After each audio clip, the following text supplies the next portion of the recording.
বছরের প্রথম দিনই এত সকালে উঠলাম। নমস্কার, আমি সায়নী। আমার চ্যানেল কবিতায় গল্পে সায়নীতে তোমাদের স্বাগত জানাই। কেমন আছো তোমরা? অবশ্যই কমেন্টসে জানিও। আমার মতে বছরের প্রথম দিনটা একটুখানি স্পিরিচুয়ালি হওয়া উচিত।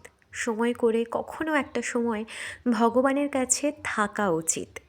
ওই যে কথায় আছে না, বিশ্বাসে মেলায় বস্তু তর্কে বহু দোষ। আসলে আমরা এই বিশ্বাসের জোরেই বেশ খানিকটা এগিয়ে যাই। খুব খারাপ সিচুয়েশনেও আমরা বিশ্বাস রাখি ভগবানের ওপর, ঈশ্বরের ওপর।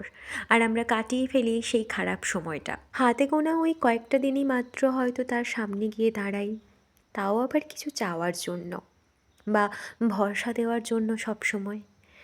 আজ না হয় মানে এই বছরের প্রথম দিনটা না হয় তার কাছে এটাই চাইলাম যে প্রত্যেকটা দিন, প্রতিটা মুহূর্তে যেন আমি তার কৃপা পাই।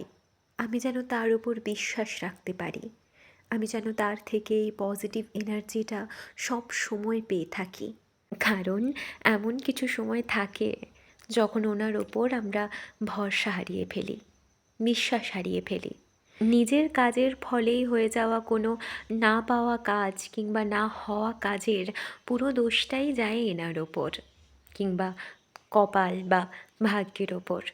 তখন কোথায় আর যুক্তিতর্ক আর কোথায় বিশ্বাস? যাই হোক, এই দিন আমাদের বাড়িতে ভগবানের সেবার জন্য বানানো হয়েছিল কিছু নৈবেদ্য। ওই যেরম দেখলে, পিঠে পুলি আর পায়েস। পুজো শেষ হওয়ার পর আরতির আঁচটা সবাইকে দিয়ে দিচ্ছিলাম। এত ঠান্ডা পড়েছে যে সবাই ওই বাইরে রোদে গিয়ে বসেছিল।